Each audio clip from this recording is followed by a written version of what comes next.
Come on, son. Raphael on the track. Come on, son. Come on, son. Come on, son. What up, y'all? This is Ed Lover, and it's time for another episode of Come On, Son, the podcast, brought to you by locally Nissan South in Morrow, 6889 Jonesboro Road. Those are people over there, and brought to you internationally and nationally by Cigars International. Go to cigarsinternational.com for all of everything that you need related to cigars. They're coming to Atlanta, actually where I'm broadcasting, which is where I do my podcast at, and I live now. They're coming to Atlanta for Atlanta Cigar Week, which is coming up soon, and we're going to be at 617 Social Club. We're doing something with Man of War. I'll be hosting on that Thursday, and they're giving away 100-count Man of War humidor with cigars inside. They just sent me a picture of the Man of War, and on the cigar it says Atlanta Cigar Week, so that's going to be really, really crazy. You guys all know that when I do my podcast, I like to do what I call industry insiders, and this is another industry insider podcast right now. If you guys are familiar with One Music Fest here in Atlanta, which is soon to be spread out to other cities across the country, it was fucking ridiculous this year. I mean, Migos was on there. It was fucking dope. Oh, my God. It was just so many people. You had Yasmin Bey on there. It was just so many great acts, and I went again and had a great time. It's the Southeast's largest annual urban progressive music festival. The best way I could describe One Music Fest is they bridge the gap that other music fests doesn't touch. We don't like just one thing. Like, we'll respect Migos, but, you know, on the other side of that, we like Damian Marley, too. And we like Jill Scott, too. And they give you a little taste of everything for everybody. There's more than one stage. You walk back and forth, food vendors. It's always a good time. It's always peaceful. Everybody just comes to have a good time. And it's One Music Fest because we only come there for the music. And this man that's sitting in front of me today, the man known as Maurice Lee to a lot of people, but we call him Moetown, is one of the curators of One Music Fest. And the reason why he's sitting with me today is because not only is he a curator for One Music Fest since they've started, and you guys got to get down here to Atlanta, check out One Music Fest, is because this dude here has been in the music business in some capacity for a very long time with different artists, and we just want to talk to him about being on the inside and the other side of the music business, not necessarily on the mic, but he was a DJ. You did start as a DJ, didn't you, brother? Yeah, definitely. Welcome, my man. Welcome. Tell me how Compton, California shaped you into the person you are. Man, of course, everyone knows the history of Compton as far No, as... they don't. Well, not from somebody who was there. Well, Compton, the funny thing about Compton is one of them places where when you hear about Compton, you hear it's the gangs, it's the music and everything. But Compton originally was a place where we couldn't go. Compton was the suburbs of L.A. Okay. You know what I mean? So we couldn't go to Compton. But I wasn't born then. But, of course, it was a place where politicians lived, like George Bush and Kevin Costner parents and all them, they lived in Compton. You know what I mean? So that's kind of, you know, where when the L.A. riots, you know, original L.A. riots, the Watts riots, you know what I mean, cracked off. I grew up in this neighborhood called, it's funny because I grew up in this neighborhood called Spooktown. But the original. Spooktown? Yeah, Spooktown. Well, originally, Spooktown was the white people had this neighborhood, and they were called the Spook Hunters. So they basically were like going out hunting black people. Oh, wow. You know what I'm saying? And then that's when like the whole like Crips things and kind of started. Cause as protection against the spook hunters. Yeah. And then we ended up moving in, you know, the black people ended up moving. That was like the first neighborhood in Compton that the black people started moving into. And then they just took over it and kept the spook and then called it Spooktown, and then now they got Spooktown Crips. You know what I'm saying? So they became so the original gangs of L.A. for everybody that don't know, the Crips first, right? Yeah. Like call them like a duration of, because they used to walk and they had funny walking. People say y'all walk like y'all crippled. So then they just dropped the cripple off and became the Crips. Yeah. Right. They had canes and stuff like that. And people were like, what you got a cane for? What, you cripple? And then they called them the Cripples, Crips. and they evolved into the Crips. Was a group of friends that got together to protect each other in the school systems. Right. And against the white people that lived, that didn't want black people in their neighborhoods. From what I understand, there was a certain street, a line that you couldn't even cross. Nah. White people whoop your ass and damn near kill you if you go over there. Like, so the Spooktown people came over, they called it that, and they were spook hunters. Yeah. And that's how the Crips started. They started innocently enough as a protection. And that's why they was like, that's what the color blue came from. Because the police they were the boys in blue, and then we were the boys in blue. But we were like, we couldn't be, like, we were descendants of the Panthers, but the Panthers wore black. So we had to kind of like decipher, you know, they wore black. Police wear blue, we wore blue. That's where the color, like, they adopted the color blue from. Oh, they adopted that color blue. The Panthers was a very heavy influence. Now, when you grew up in Compton, growing up in Compton, was there a lot of gang activity when you was growing up? Hell yeah. How did you stay out of it? I mean, really, you gotta have homies that was in it and in it to win it. Homies, really, my thing was my mom and my pops, his whole family, they was G's. You know what I'm saying? Like, my mom's was well respected, you know, in the neighborhood. And then Pops and them, like, his whole family, they was Bloods. But we lived in the Crip neighborhood. But my Pops' whole family was Bloods. But my uncle and them was like, they was OGs. They you know. Blood OGs? Yeah. And then we lived in the Crip neighborhood. So, and Mom's was like, you know, she had me fairly young. So she, you know, even though she was respected, she welcomed people to get kicked out their house. They on the run. Moms would welcome people in our house. Mm-hmm. So, and then she was a rider. So they respected her. And then us. What kind of neighborhood is your mother from? My mama originally grew up in L.A. Then she moved to Compton when she had me. Okay. Yeah. So had you from your father who was a blood. Yeah. All right, so how did a bunch of Bloods end up in the Crip neighborhood? How did that work out? By the time y'all moved to that Crip neighborhood, was your father done with his gang affiliation? He was the player of his family. It was like, I think it's 14 of them, brothers and sisters, and he was like the player of the bunch. It's funny because like he was a dude that the ladies' man, but everybody knew his brothers and them, so people didn't mess with him. But he caused the problems. Right. So, you know what I'm saying? So it's funny because if you meet my parents now, it's like they not together, of course, but Pops, they both be talking. I was funny because they both talk like they in the church. Pops a deacon. Right. Mom's all on the usher board and all that. I'm like, man, y'all fronting to these people. Right? Like, this ain't what y'all was about. Right. So I used to have to go visit, you know, my grandmama. And then I would have to go through from my neighborhood through two different blood a different Crip neighborhood that my neighborhood was feuding with, and then over to where all the Bloods live. Because of that, because they knew me, they knew that, and they knew my uncle and them. They was like, well, that's Boo Rook nephew, so you know what I mean, stall him out. But my uncle and them was like, you really can't be from any, you can't really choose a hood, but you live in that hood. So them is your homies, we understand that, but we rather you play sports and all that and do all this other crap, but you can't be a punk. So man, I used to have to go over here every day after school, fight with they homies. Right. You know what I'm saying?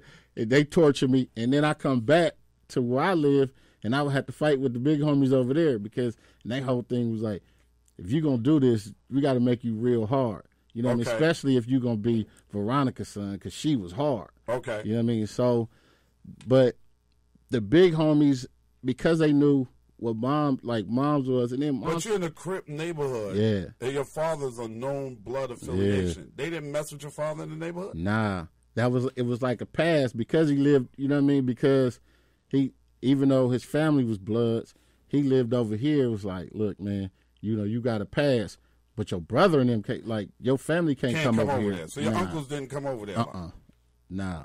The only time they came over there, I got my jaw broke before. How did that happen? Man, I was at a baseball game, and I was getting off the bus. The bus broke down, and I was me and my boys. we got off the bus, and we played for the Yankees, the Compton Yankees. Okay. So we got off the Very bus. dope. Compton Yankees. You know what I'm saying? Very dope. So we got off the bus. I would love to have one of the fucking hats if they still Yo, exist it today. was The hard. Compton Yankees, That joint was fuck. hard. So we got off the bus, and I was like 12, 13 at the time. We got off the bus to go get something to drink because, it was hot on the bus. And we coming out the store, and Cass was like, "What's happening, blood? Where y'all from?" He was like, "Man, we ain't from nowhere." It was like, "Man, like I said, we from Compton Yankees, so we got the Compton joints on." I was like, "Man, y'all niggas is from somewhere." I'm like, "No, we ain't." And one of my boys was like, "Man, stall us out, nigga. Yeah, we from Compton, this crib." And he said that, and one of the dudes ended up firing on me. Bam. Like, try to get between them, like, "Hey, man, y'all grown. Leave us alone. Like, Right. stall us Y'all out." little kid. Yeah. Dude fired on me. Bam. And my uncle had gave me this little kind of like the Cub Scout multi-knife things that had Yeah. like the Like corkscrew. Swiss Army Yeah. Okay. So I had the little corkscrew part out, right? And he hit me. And I was like, I can't go out. So I swung with the little corkscrew. I hit him, but he ended up, he thought I stabbed him. And this big homie just fired on me, just bam. Ended up breaking my jaw. And this old lady were on the bus, and they was like, "Leave them kids alone." And we ended up taking off. And, I didn't realize my jaw was broke, but I know I couldn't talk. So when we finally got home, I had to, write my mom. I don't know where she was at the time, but I had to write down, what was going on. And so my uncle and them, they came over, and they was like, "What the hell happened?" I'm writing down, like, they took me to get my jaw wired up. When I came back to the house, it was like a scene. It was like a movie scene. It was just the homies who lived over here, and then my uncle and them. So I was like Crips and Bloods, but they was together. Like, we finna go ride on these fools because this the homie from over here, and then my Right. uncle So and them, first like, they this my violated nephew. your people. Yeah.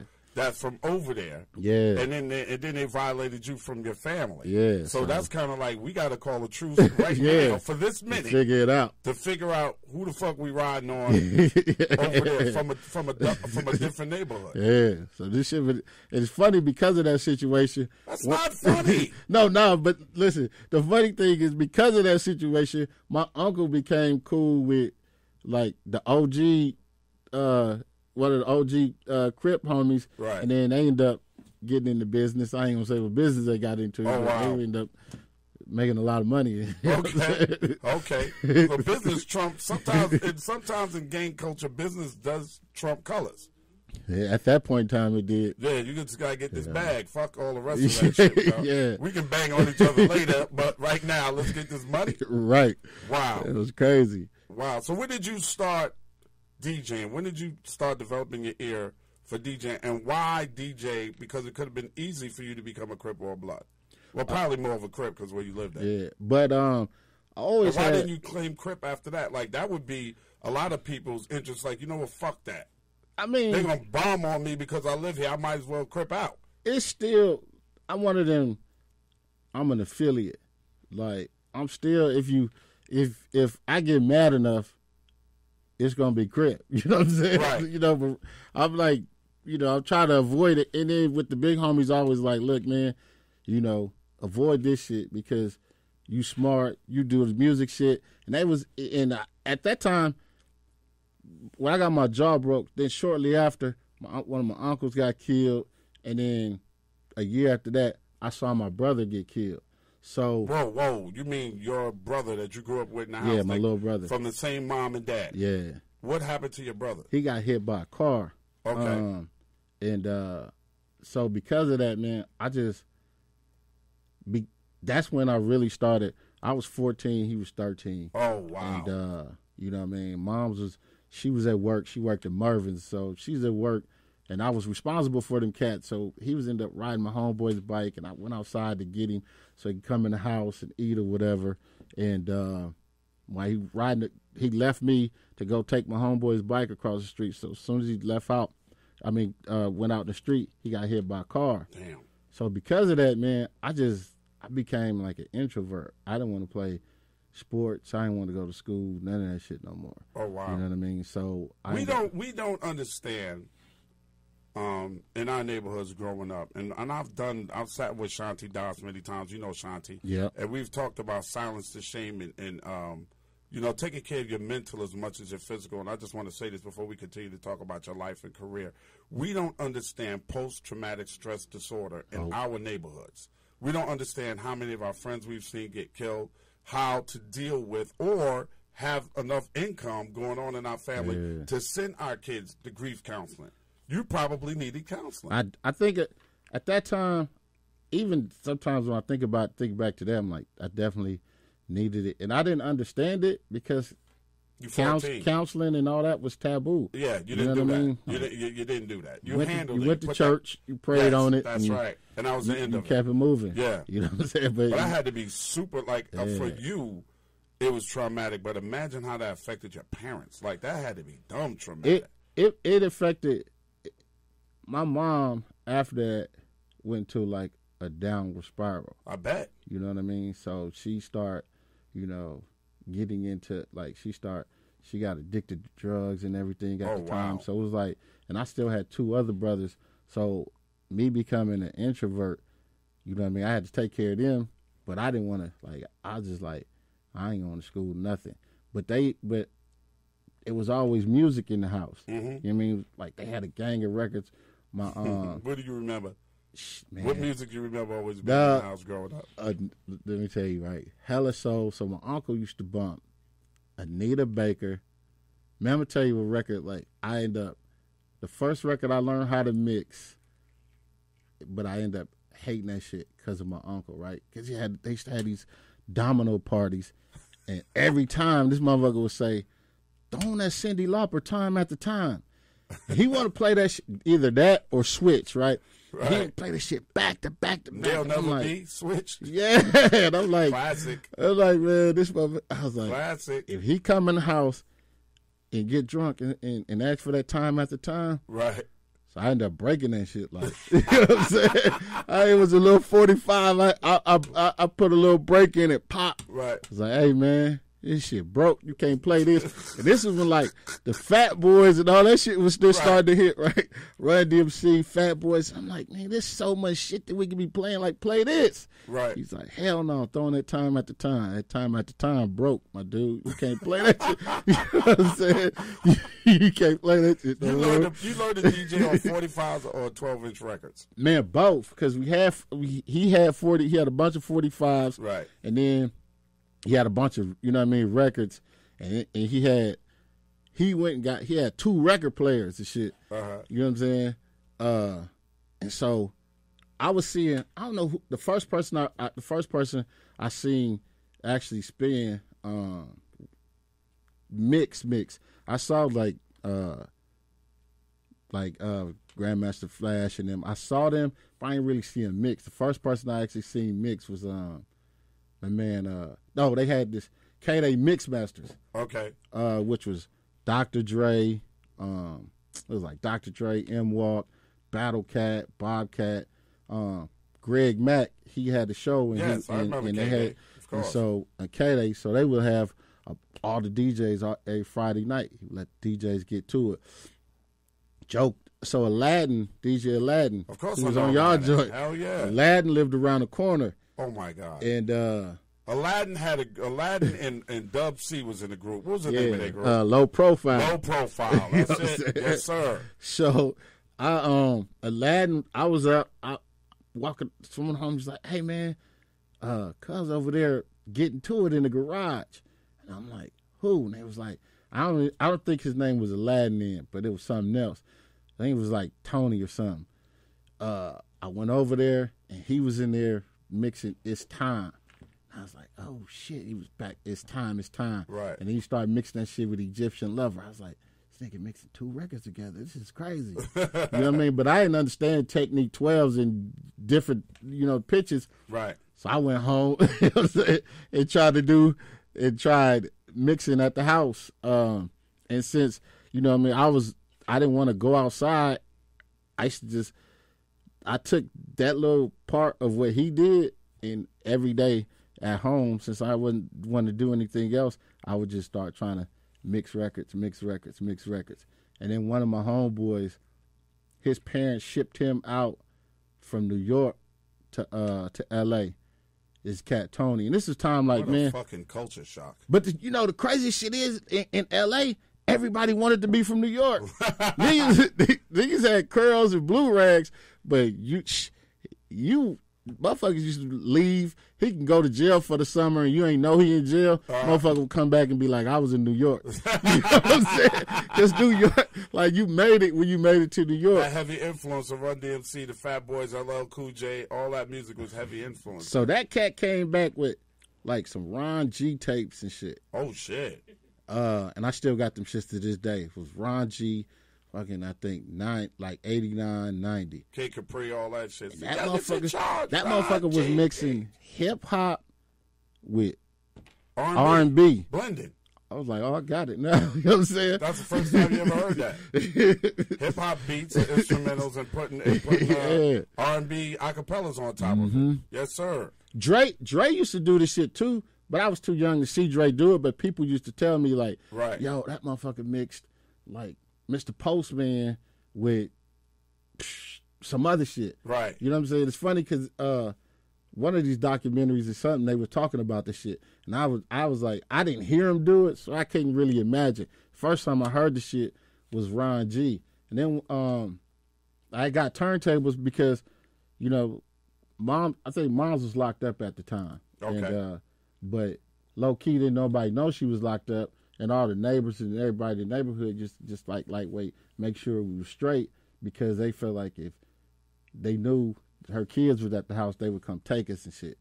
And so one of the Now, how long did this last? And she was locked up for maybe 5 months. Okay. And the neighbors all pitched in and took care of y'all. Yeah. And then, you know, of course, since I was the oldest, I already, you know what I mean, I already knew how to cook and all that shit, like the basics. But one of the older homies, he was like, you know what I mean, he knew Mom, so he knew Mom's from like, you know, when she was straight. And his name was Spider. He gave me these, he was like, look, man, I know you like music and shit. Like, one of these smokers just gave me this shit. And they ended up giving, he had like turntables and like a realistic mixer. He gave me it, you know what I mean? He gave it to me. And then, shit, man, I just was in the back. And I would still go around the corner to a Latin crib, watch him, and come back. And, you know, I just kind of like taught myself how to DJ. Stop manipulating the shit yourself. Yeah. Isn't that the most organic way of doing shit? Crazy. Nobody looking over your shoulders, no DJ school, no nothing like that. You just got to figure this shit out for yourself. And as addictive as it is, man, when I was 13, I kind of like, it was the same thing for me watching all the guys in New York come out with their systems. Yeah. And it was who had the best system. It wasn't about the MC. Nobody gave a fuck who was on the mic. It was what record you playing in the park, on the block party or whatever, and just watching and carrying crates. To my man was like, come down here, I'm going to teach you how to do this. And you could come down here every Saturday at 9 in the morning and practice. Yep. Believe me, I was there every fucking Saturday. Oh, that shit. Hey, man, I ain't going to front like, if the internet was, if they had y'all, I always look at like, man, y'all had it good because y'all can go see these. Y'all was actually only too young. We couldn't see them, but we had street DJs like Aladdin. Mm-hmm. You know, we had dudes that had to set up in their house or in their garage and shit, or in their apartment, whatever, wherever you lived in the project. Somebody had some turntables. Right. They would open the windows up and let the music out, and you just try to get close to that person. You know, everybody got a different way of figuring it out. But it was all the same for us. Like, when somebody showed you one thing, you had to figure that shit out for yourself. Hell yeah. There was nobody that's over your shoulder. There was no DJ school. There was nothing. You practiced until you got it right. When did you go from there to working for Priority? Was Priority the first company you worked for? Yeah. Actually, I went on tour first, but then I came. You went on tour with who? With Paperboy. Okay, Diddy was the highlight. How did you know Paperboy? Man, Paperboy. So when I left, like, Mom's, when she got out, she got straight.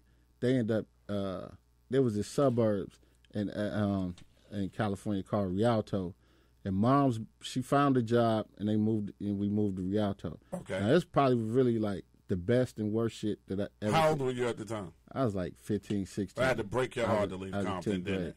Yeah. And then you got to think, driving to where we moving, and then it was nothing but dust and tumbleweeds and shit. I was like, yo, we moving to the country. This ain't it. I remember sitting in that U-Haul truck crying like, where the hell we going? And so, you know, we went to this school, and it was funny because, like, this school was like East Side High. Everybody's parents at the time had this, like, notion, we gonna get a job. They would work for, like, McDonnell Douglas, Norfolk. Yeah. They would move to this area. So it was a bunch of gangbanging ass kids from L.A., Watts, Long Beach, Compton, all at this one school. So this school was, like, crazy, but musically, the shit was dope because, let's see, Jazzy Faye went there. Oh, shit. Joe Cooley was DJ at lunch.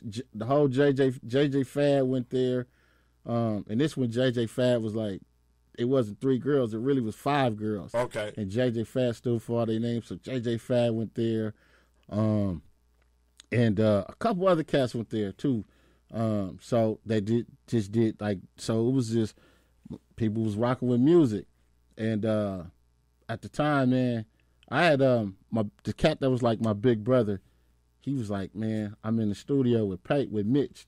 They call him, but Pape's name was Mitch. He's like, we about to put this record out. You know what I mean? And he was like, come scratch on it. And so I was like, man, I ain't scratching. But it wasn't Diddy at the time. It was another record. Mm-hmm. And I got there, and I was so fucking nervous and shit. I couldn't really do shit.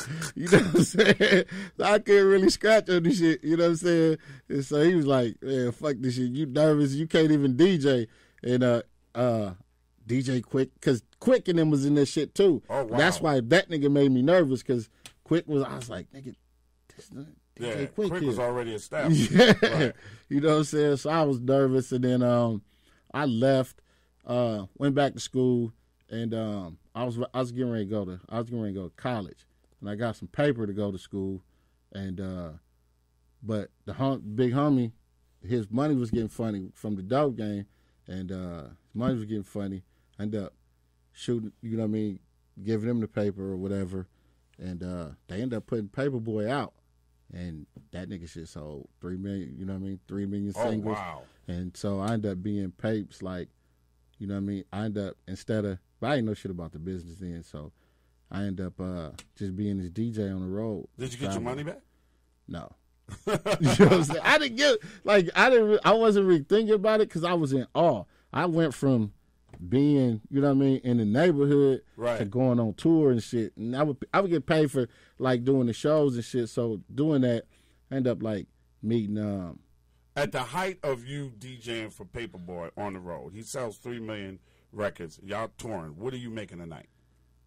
At that time, I think like 500 a night. Okay. You know what I mean? 500. And then I picked up another 500, so I started DJing for Pop, too. For Tupac? Yeah. Okay. Because we was on tour together. It was like us. It was Pop, Cam, Paperboy, I think like Diggable Planets or like What song did Pac have out at the time? Holla If You Hear Me? Yeah. This is before I get it. He had that album, the Strictly for Tupacalypse Now? Yeah. Okay. So right before I Get Around came out. As a matter of fact, the last show I DJ'd for him is when he went to shoot the I Get Around video. Okay. And he was like, man, leave this nigga and come, but you know, leave this nigga and come DJ for me. At the time, Pape was bigger than Pop. Yes. You know what I'm saying? So I was like, hell no, this the homie. I'm sticking with Pape. Maybe a bad decision. You know what I'm saying? That was a fucking terrible decision. God damn. That offer look once in a lifetime, huh? Look back on that and kick yourself in the ass. God like, damn. Shit. You know what I'm saying? So I ended up sticking with Pape. He went back, did I Get Around, and, you know, the rest is history, you know what I mean, on him. But with the priority thing, since I was DJing and I kind of was like the road manager and shit, because the homie was who put the shit out, he was in the street, so he didn't want to go. He was like, y'all niggas do this. I don't give a damn about, you know, no road and none of this shit. Like, right. So I ended up being. Who was booking shows for man, we kind of was just like doing it on a whim. But he was signed to, he ended up signing to Next Plateau. Okay. You know what I'm saying? Right. And so a lot of stuff was booking through labels and stuff. And I ended up, my homeboys, who end up going on the road with us, and then they end up getting to deal with getting to deal with Priority, and who was that? They was called Me and My Cousin. Okay, there was a group called Me and My Cousin. They end up getting to deal a situation with Priority, and I end up helping them with their paperwork, and Brian Turner, who owned Priority, was like, I want to meet him and shit, and the first time I met him, we was at the video shooting. I was bagging, like clowning around and shit. For Me and My Cousin? Yeah, we was at their video shoot, but I was just joking the fuck around just because it was just an asshole, and I was just joking around. And he was like, "Hey, ain't you the dude that they told me about?" And I'm like, "Yeah, I didn't know he was." Were you called Moetown then? Yeah. Okay. I got that name, and I had that name since being a kid, but I didn't like that name. Okay. So when I started DJing and shit, like people would call me Mo, and they knew I was from Compton, so they put the town together. But I didn't like the name, so I didn't want to go by it. So when I started DJing, I started coming up with, DJs, your name, back then your shit had to mean, like it had to be an acronym or something. You know what I'm saying? Yeah. So I was coming up with all kind of shit. Big Daddy Kane was like my favorite rapper. So he had a song when he was like, something can't stop the bun rush. So I would have like the CSB hat. I had the CSB hat, so I'm like, man, DJ Can't Stop the Bun Rush, CSB. Niggas was like, that shit is whack. You know yeah, that was pretty hard. Step to me, but can't stop the bum rush. That's funny. So, DJ Can't Stop the Bum Rush. Thank God you didn't go with that. That was awful. And so that shit came because one of the homies did like a flyer for a party, and then they could put Moetown on it. And that shit just stuck. And it was it. Yeah. You stuck with that shit. Yeah. Moetown. So you meet Brian Turner. How did you start working for Priority? He's like, "What you doing?" I was like, "I'm just chilling." He was like, you want to work?" I'm like, "Hell nah." You know what I'm saying? He was like, "Well, we having this party tonight." Because we did, I think like Rap City had just came out. Uh-huh. Big Les was the host. And he was like, "Well, after y'all do Rap City, we having this party tonight." And we ended up going to the party, and Cube was there, and so I ended up talking to Brian Turner and this cat Super Dave, Kelly Wu, and he was like, "Hey, I told this motherfucker to come work," and he said no, and Cube was like, "You better take that job." Of course, this is Cube. Right. Like, so you're in awe right there. Yeah. Cube, that's Compton. You're from Compton. Yeah. Wow. And so Your first time meeting Ice Cube. Yeah. He's on top of the world at this time. Is America's Most Wanted out? America's Most Wanted was out. Death Certificate was about to drop. Oh, shit. You know what I'm saying? Cube was hot in the fucking Hell yeah. right there. So it was like him, Dub C was there. It was him and Dub and Crazy Tunes, rest in peace. And he was like, "Man, you better take that job." And so I ended up starting working like mix show and shit. Okay. I started doing mix show and just like working radio pools for Priority. Radio pools back in the days when you had to make sure all the records got out to the radio DJs, pools. Yeah. Now, as working the mix shows, was it how did you get a list of what DJs were and where they were? Did they provide that for you? They did. Because I knew them. Remember, they had like the radio pools and they had record pools. Yes. So I was part of like 5 different record pools, so I knew hella DJs and shit. Okay. You know what I mean? And then some of them end up being on the radio and shit. Uh-huh. So, and then just naturally me being the DJ, we should like exchange, like mixes and sometimes, and that was back in the days where you actually can go to the club and somebody was DJing and they would let you get on. Yeah. You know what I'm saying? So because of that camaraderie, I became tight with hella DJs and shit. Right. And I used to be like, in the IE, I had the biggest clubs. And so I'm like, man, come out here and spin. So, you know what I mean? Niggas go from getting $200 a night, and they coming out there, they getting $500, $600-$700 a night. Right. And I had we started doing, like, we was the first place to start doing the live broadcast. Oh, wow. It's funny because I DJ at this place who the shit was supposed to originally be a strip club, and out there supposed to be like a white strip club, and they wouldn't get this motherfucker the license to be a strip club. In Rialto? Yeah. Okay.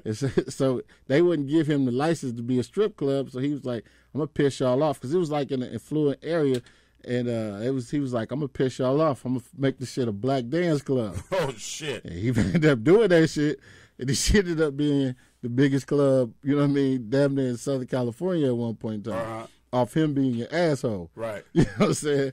And so we did the live broadcast, so all the DJs would come, and so it was just cool, naturally cool. And I was tight with the DJs, and I'm like, man, you should play this shit, like, you know. And so work for Priority and shit. And I was like, man, this record is a hit. I used to, I know how to convince niggas to play certain records, mix certain things, and you know. Yeah, because you're coming from a DJ perspective. Yeah. How is it doing that kind of a job when you have to push records you don't believe in? At that time, which was cool, I think back then, I just loved it so much. I kind of like, you know, I looked past it and I was like, man, maybe if I don't like it, somebody will, because there's a lot of shit that I didn't particularly care for that I saw that people like. And then also it was just, but now fast forward pushing records, I honestly would have to listen to a record like this 100 times to make me find something that I like about the shit, because now I got to convince programmers that they like the shit that I know I don't like. You know what I'm saying? So that was like the toughest part of the pushing record job.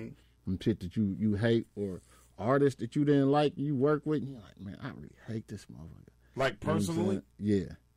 Now I push because there were some artists who I work with, to be honest, two main artists I didn't like personally was, I didn't like Busta and I didn't like Wale. Oh, really? Yeah. Why? That was his assholes to deal with. That was like not cool dudes. You know what I'm saying? Really? Yeah. You know Busta for a long time, but if you go, you know what I'm saying? From the beginning of Busta will spaz out on you. You know what I'm saying? So if you working records, you like, nigga, we supposed to be on the same team. You spazzing like, fuck this. I don't really like you. And what was it about Wale? Wale was just a super asshole. Oh, my God.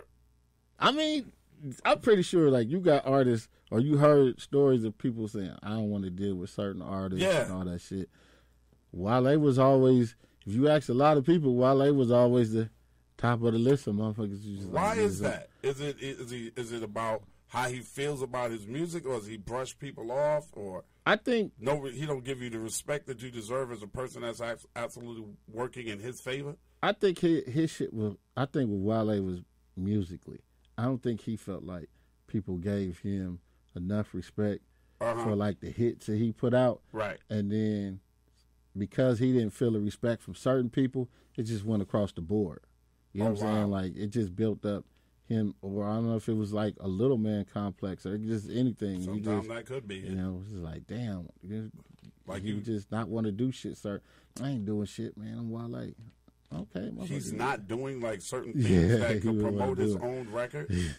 So you shoot yourself in the foot. In other words, like that happens. You know, it happens a lot. Like I don't understand. You work your whole life and you want to get into this business, and then you get in this business and you shoot yourself in the fucking foot.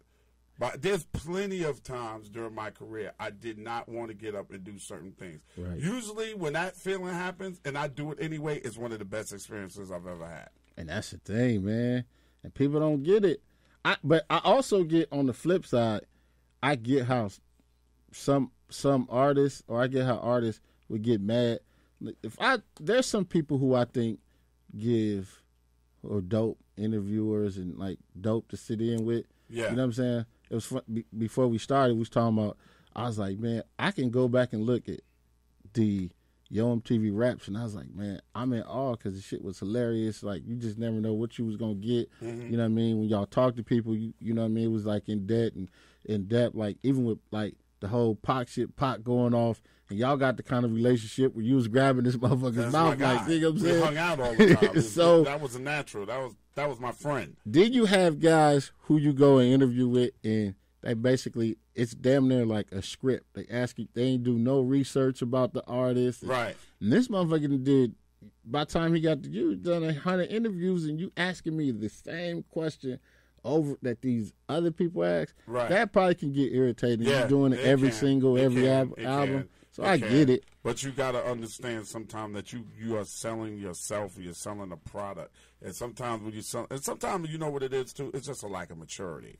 Yeah. And when they get to a certain place in their career, they start getting it. And by that time, it could be fucked up and it could be too late. Like, it's too many times I think in this business we ask a boy to be a man. Right. And he's just a boy. That's why I used to tell everybody about Mike Tyson when they expected the world out of him. Look, he's 19. He's the undisputed heavyweight champion of the world, worth $100 million. Give me $100 million at 19, I'd have lost my fucking mind. Lost it. I wasn't mature enough to handle it. That's why I'm glad in retrospect of my career that it happened late for me. It didn't happen when I was 21, 22. I was 24 going on 25 when I got on TV Rap. So I was a little bit more mature than, being 18 and 17 years old. But sometimes that's it. And sometimes these motherfuckers are just dicks. And there's a lot of them out there. I think, a lot of the younger motherfuckers, they don't understand. I think that, they don't want to get up. You got to knock on the fucking door. They know they're supposed to do more on the radio. They don't show up. I give you a crazy story.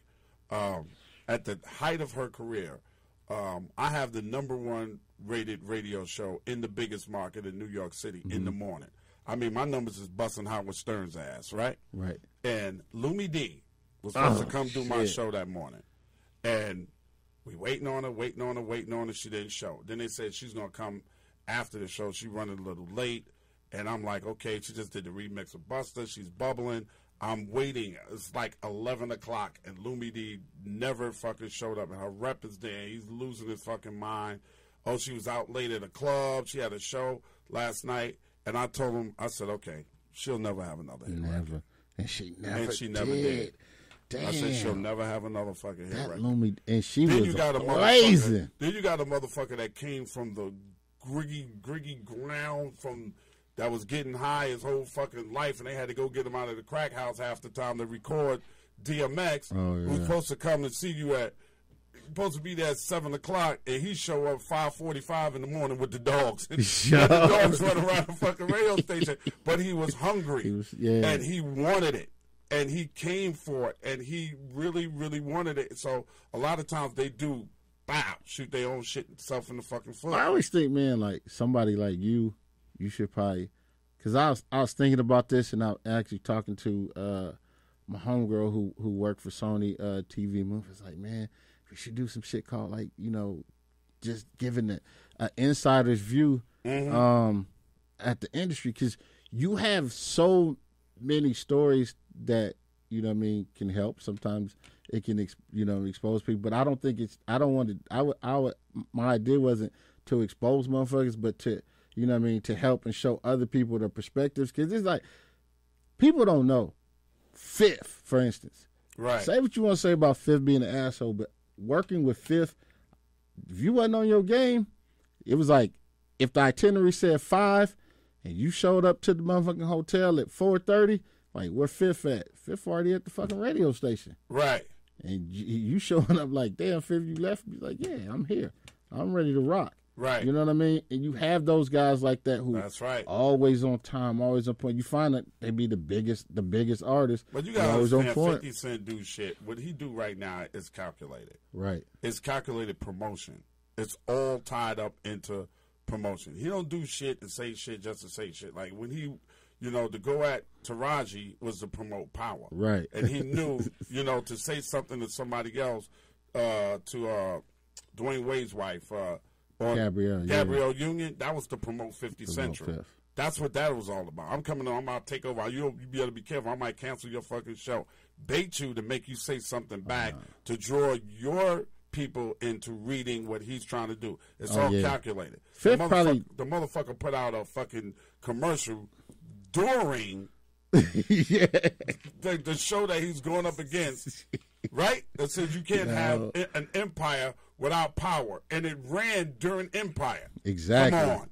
Fifth, to me, man, out of all the artists like that I work with, Fifth, professional, like, funny, he's probably one of my favorites to work with, because it's not one of those things where, oh man, I got to stop by the weed, man. No, this motherfucker ain't with none of that shit. No, none of it. And when you ask him something, like, people think like, Fifth, that nigga's an asshole. Most of the time, people ask Fifth these questions. He's just the person that's gonna answer that. Everybody else is gonna be like, yeah, I'm not gonna answer that. Or right. You ask him a question and he feel a certain way, he gonna speak his mind. That's right. And I think because of that, people think, oh man, he's an asshole. No, because absolutely we not. so PC. Always now. on time. Yep. Always on time. I've never had him late. We'll take the many pictures as you want to, sign autographs for everybody that you want to, and all he asks of his artists that work with him and under him is the same shit that he does. Yep. That's all he asks. I was surprised that that he was making records about smoking weed every day. And none of that. None of that. Nothing. Shit. No drinks. No fucking nothing. And put money in his people's pocket like beyond. If you loyal and you fuck with him, he takes care of you beyond imagination. Right. You know what I mean? Hell Fifth do shit like be on tour, and he still tours, and he goes overseas and makes a shitload of money. And he will do shit like he came up to the station. He had 25 racks in his back pocket and hundreds. I said, Fifth, you got money about to fall out your back pocket. He said, oh, Eddie Mac, that was just he called me OG Bobby Johnson. OG Bobby Johnson, that was just nothing but some after party money. I just let, they supposed to pay me $50, and I ain't even go. I just showed up for a minute, and I let Banks and them make the rest of that money. Yeah. Who the fuck else does that? I respect that shit. Who else gives his boys $25,000 just like that? Yeah. And just takes the other 25 and put it in his pocket. You know who else I fuck with heavy? Who? Rest in peace, man. Jam Master Jay. Oh, wow. When did you meet Jay? Man, Jay, I met Jay personally. The first time I met him was just, shook his hand like, oh shit, that's JMJ. He was in LA rocking with J.O. Felony. Okay. And I met him.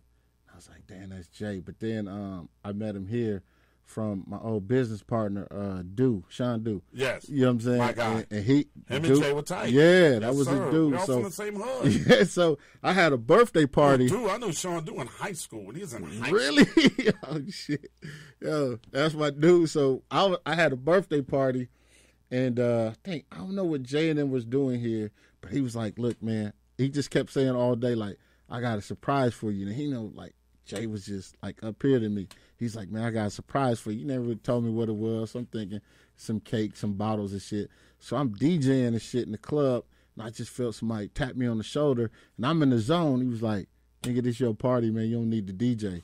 And I'm like, I ain't just finna let nobody come up and DJ. I turn around, it's Jay. Damn. And I was like, damn. He was like, man, go party. I got you. I was like, oh, shit. He took over the party and started spinning. I didn't have to pay him nothing. And he shot me out and shit. I was like, oh, shit, man. That's Jam Master fucking Jay. Fucking Jay. Yes, sir. Oh, that shit was like, and he was just the coolest motherfucker. And I didn't really, because of that, and talking to him, I realized how big he was. But I didn't know, like, he was big, but he was from the hood. Yeah. I ain't know Jay was like you know what I'm saying? There is an absolute comparison that you can do, and I was over with my man Tyrese house the other night. He's from Watts, right? Born in Martin Luther King Hospital. He told me one side is Compton, the other side is fucking Watts. So it's right there. It's and I was telling Tyrese, there's an absolute comparison you can do from being from Hollis, Queens, and being from Compton. They fucking look alike. I used to chill with this girl. I used to mess with this girl at Compton, live on Pyru Street. Oh, yeah. And the homies gave me a pass to come through anytime I wanted to, because when I touched down at L.A., all the OGs took me over to all the neighborhoods and showed me around, told the little BGs and everything. Y'all see this dude? Don't fuck with Ed at all. Right. Ed is cool. From Crip neighborhoods to Blood neighborhoods, it was all good for me. So Shorty lived on Pyru Street in Compton, and I had a pass. Rode through anytime I wanted to come through, and I looked in Inglewood, Compton, this shit, except for like places like the Jungle and shit like that, this shit looks like Queens. Yeah, really. But that sun go down, bro. Oh, yeah. It's a whole different ball game out that motherfucker.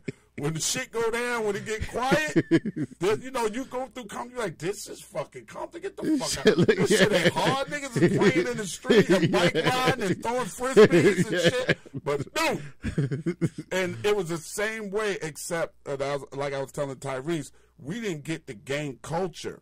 Right. Until Rikers Island, one of the biggest prison complexes in New York City.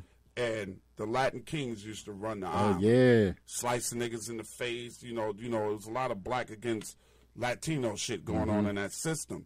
and there was a blood homie that got locked up in New York, and introduced New York dudes in the prison system to the blood culture. And it was done as a way, blood in, blood out. We gonna take care of each other against these motherfuckers right here.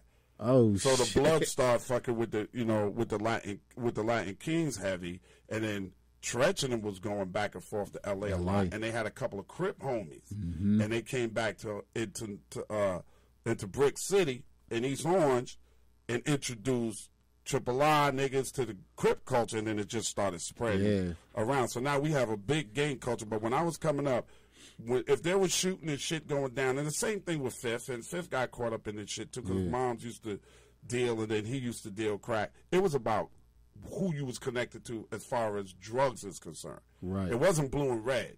It was about, I lost my homie Big Stretch that used to run with Tupac all the time. And with them, it was, nigga, you can't, Supreme Team niggas is not coming over to this side of Queens and taking over our property where we getting our money from. So, and then Hollis niggas is trying to set up in Springfield. We not having that. It wasn't blue and red. It was gang. It was gang. Yeah, neighborhood. But it was crack. It was crack.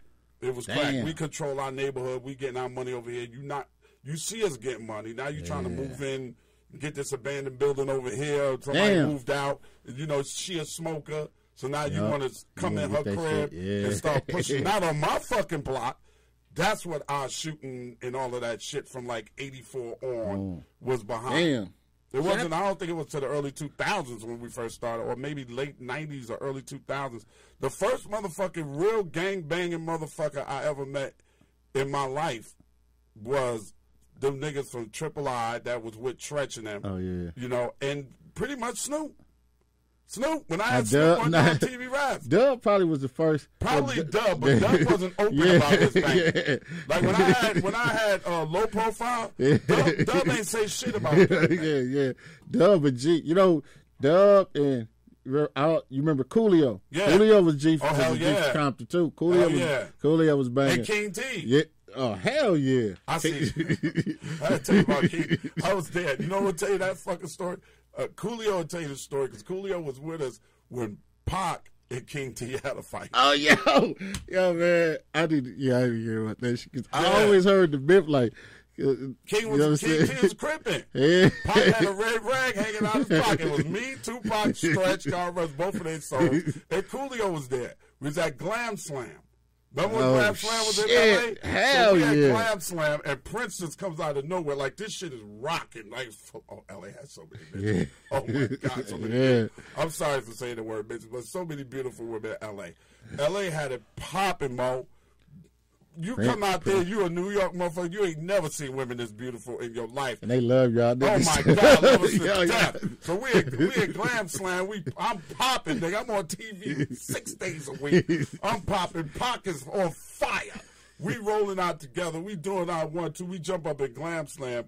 Prince just comes out of nowhere and start performing. Damn. So me and Prince had this rapport already from when the All-Star game in Minneapolis or whatever, we went there, all of us got invited to his crib. Me and him just connected on some other shit. I didn't know this motherfucker watched you on TV raps. I had no idea. Right? So I'm fucking with Prince. to me, Pac, Stretch, Prince, Coolio, we all go backstage. We kicking in pockets. Prince is talking all kind of shit. Pac a hard-headed, stupid nigga. Definitely. Prince is like, yo, I want to do something with you. Prince didn't give out he ain't let nobody rap over his shit. No. You couldn't sample Prince shit. Hell no. Nothing. He was giving out nothing. I remember this motherfucker telling Pac, yo, I want to do this shit with you or whatever. And we roll out. King T out drunk as fuck. This nigga start talking to Pac. Yo, Pac, you gonna do records, man? You gonna go to Minneapolis, do records with Prince? Pac, that nigga be wearing a ruffled shirt. Talking shit. Nigga, this is Prince, you stupid ass. I'm arguing with this nigga. Here come King T, yo. This nigga drunk as fuck. So with that rag, blood. This crip over here. This nigga Pac said, man, it's a rag, nigga. This before show. I'm not with none of that shit. This before he claimed my M.O.B. Pyro. He wasn't with none of that shit. He just had a rag hanging out of his pocket. King T got out of pocket. Them niggas start scuffling, Stretch, punch King T on top of the head, knocked him down. I'm like, nigga, he drunk. KT, get up, nigga. I'm like, go ahead, man. This nigga, they was just wilding, man. Niggas, They was just wilding. It was about the rag. KT was serious business about that crippin' shit. Taylor was about about it. First nigga I ever seen probably Crip Walk was Dub. He Crip walked on Yo MTV Raps, and I didn't know what he was doing. Oh, for real? Yeah, with low profile. A line was spinning and fucking Dub is one of the best Crip walkers you've ever seen in your fucking life. I think Dub and Corrupt. Yes, sir. But Corrupt is a Philly nigga. But when he moved to LA, he was with the 60s. Yeah, absolutely. But Dub, for real. And we didn't know what the fuck that was. That's when Dub Dub was from 111, so we had the 3 braids. Yes. That was from 111. Yes, sir. See, I didn't know that shit. Put me on to some shit. With 3 braids from 111, that's fucking like crazy, man. Dub was a G. It's funny because not Stretch, but Tretch was kicking with the Cats when Pac was first rocking with the 40s. He was in the 40s. Yes. Yeah. That's right. Yeah, that's you know right, bro. Niggas was like, that's when that, what's your boy name? The singer. And he ended up doing LV. Okay. Him? He was on Coolio joint. Yes, yeah. And then Tretch was rapping on his shit. He had he had a song to like bounce, roll. Yeah. LV. So Tretch those was his homies. But niggas fuck with Tretch. Just with Jay, like you would hear stories of Jay being in like the hood is a hood shit.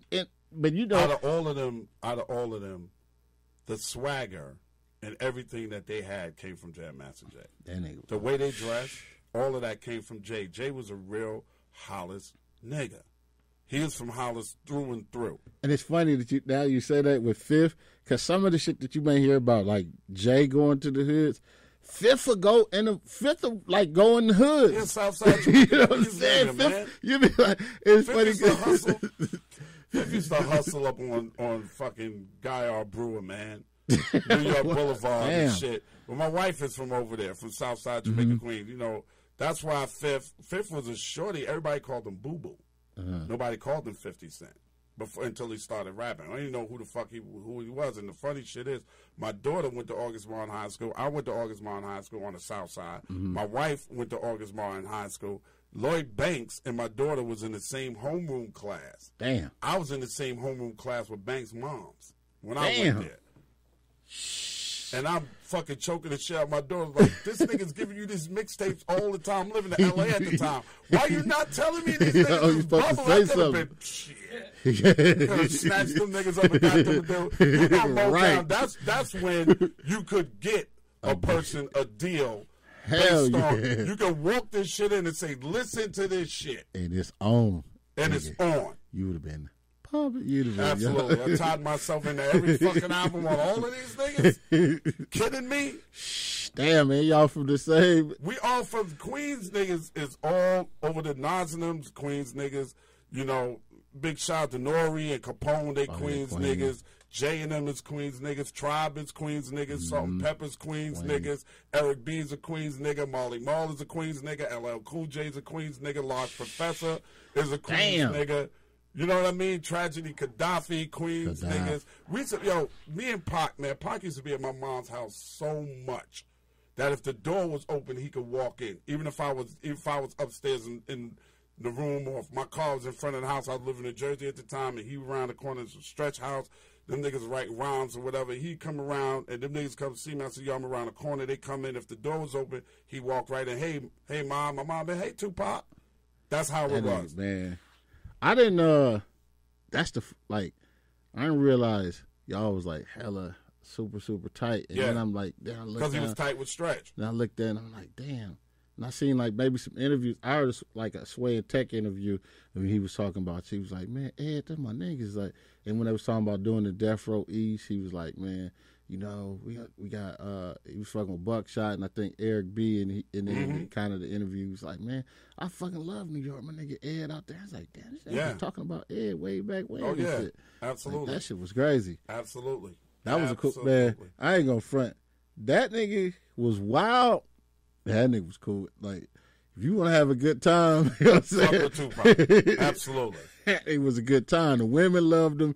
The only thing is like, you know what I'm saying? Yeah, that nigga saved him and Big Psyche them saved me before though. How so? Man, we was on tour. I think we was in like Indianapolis and shit. And it was an after party. The after party was at our hotel. And we used to do this bullshit like knock on each other's hotel door, and when a motherfucker open the door, you just like throw water or whatever on them. And so I ended up knocking on one of the cats that was with us door. No, I didn't do it. I had this girl with me, and I was like, hey, go across the hall, because the drink, that nigga got the drink in his room. Just knock on the door, and he gonna give you the drink.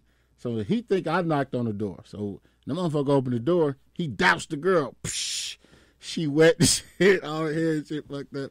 And so she's like, I got to go down to my car and get my clothes and shit. So I'll get clothes to change. Me and her ain't even fooling around. We're just at the after party. So we just chilling. So we go downstairs and we get up, like the elevator open. And it was like her boyfriend and his homies. They was like some Omegas and shit. So they was like, who the fuck you with? Like, they get mad at her. Like, who is this nigga? She's like, yeah, that's, he with Paperboy. We don't give a fuck. So they surrounded me. They ain't let the elevator close. They got me surrounded. So I'm like, yo. So I'm backed up in the corner. I'm like, shit, I'm about to try to fight these niggas. Right. Just then, the other elevator opened, and it was Pac, Stretch, and all them niggas like, you know what I'm saying? They come out, and I was like, hey. She was like, fuck going on? I was like, these niggas trying to rush me. Pac was like, hold up, man. Y'all niggas trying to rush the homies. You know what I'm saying? What's happening? They was like, nah, Tupac, nah, man. Nah. He was like, nah, nigga, he with us. What y'all want to do? Next thing I know, niggas they start swinging on those megas and shit. I was like, oh, shit. You know what I'm saying? They like, so these niggas, they get out of there. They like, nigga. He was like, them niggas is finna beat your ass. We saved you. I was like, they definitely saved me. I was like, y'all definitely saved me.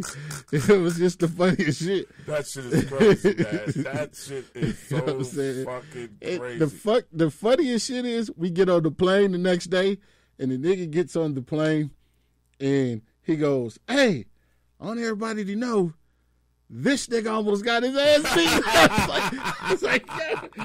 On the plane, everybody looking like, what the hell is this? Yeah. If I had someone, he wouldn't let that shit down. Oh, like, my God. I'm sitting there looking like, man, I need a blanket to put over my head and shit.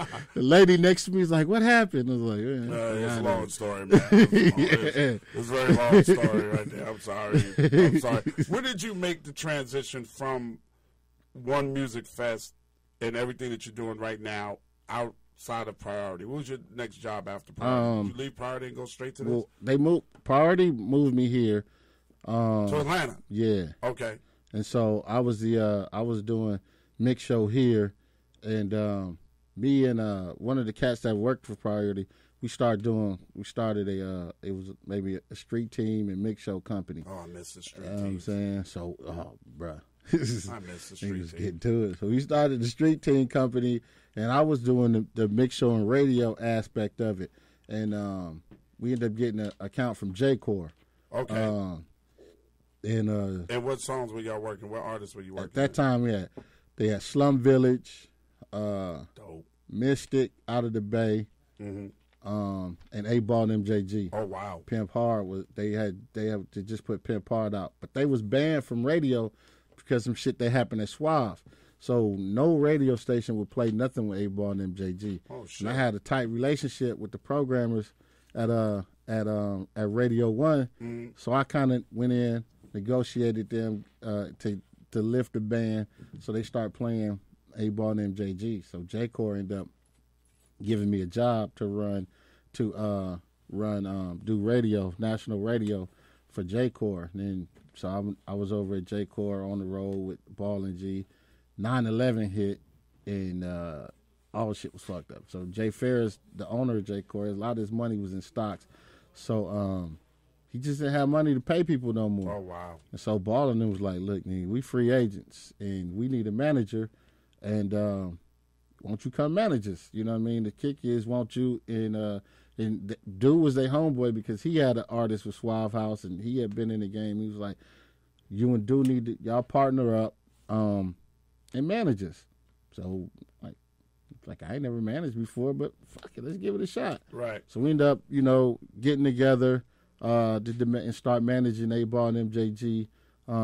So me and Du and James McMillan, he's an attorney out of he's from the South, but he's from Cleveland, but he's been an attorney for a long time. We ended up doing a deal with Bad Boy. Okay. For Puff, so we ended up doing the Puff situation.